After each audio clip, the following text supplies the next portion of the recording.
सूबाई सदर Majlis Wahdatul Muslimeen Azadari wing Punjab, chairman Bainul Masalik Mazahib Rawadari council Pakistan doctor Syed Iftikhar Hussain Naqvi की क़ियादत में मुहर्रम अल हराम के हवाले से प्रेस कॉन्फ्रेंस का एहतमाम किया गया, जिसमें तमाम मसालिक मज़ाहिब के उलमा इकराम ताजर बरादरी की शिरकत। इस मौका पर डॉक्टर सैयद इफ्तिखार हुसैन नकवी और सफीर अमन पीर अबू अहमद मोहम्मद मकसूद मदनी ने मीडिया से बात करते हुए कहा, इस कौम को ये बात समझनी चाहिए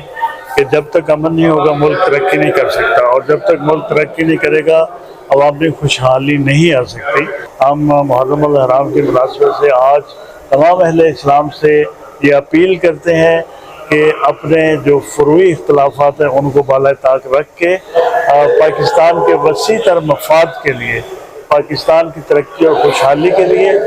अवाम की खुशहाली के लिए आप लोग जो हैं वो अपने फुरूई इख्तलाफात को बाला ताक रख कर सब मिलकर एक मुस्लिम पाकिस्तान बनाएं, और ऐसा पाकिस्तान जिसमें इंसाफ हो, जिसमें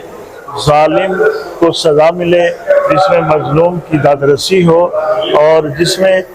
राहत हो, खुशी हो, भाईचारा हो, रवादारी हो, प्यार हो, मोहब्बत हो, एक ऐसे माशरे को क़याम में लाएं। तो यकीनन आज की ये प्रेस कॉन्फ्रेंस थी, इसका हदफ भी यही था, और इसकी खूबसूरत बात यह है कि इसमें तमाम मसालिक, तमाम तबकात के जय्यद अफराद ने यहाँ पे शिरकत की। वो कि पाकिस्तान के हर तबके की नुमाइंदगी यहाँ पे मौजूद थी, और अल्हम्दुलिल्लाह सब ने मिलकर एक ही मैसेज, एक ही पैगाम दिया है कि पाकिस्तान की तरक्की का राज अमन में है, और अमन का राज जो है वो उम्मत की वहदत में है। जो पैगाम लेके चले हैं, ये पैगाम असल में हजरत इमाम आली मकाम जिगर गोशा रसूल औलाद बतूल राकबे दोष मुस्तफ़ा हजरत हुसैन अलैहिस्सलाम का है।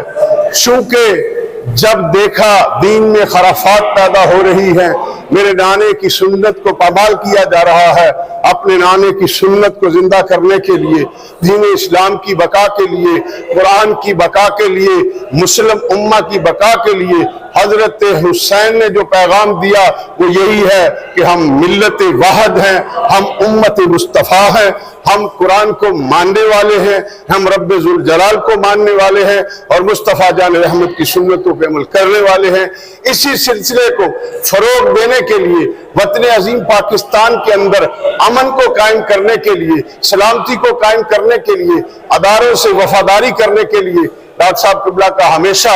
ये शार रहा है, और इंशाअल्लाह बारी ताला जब तक उनके सांस में सांस है वो वतन अजीम की बका के लिए जंग लड़ते रहेंगे।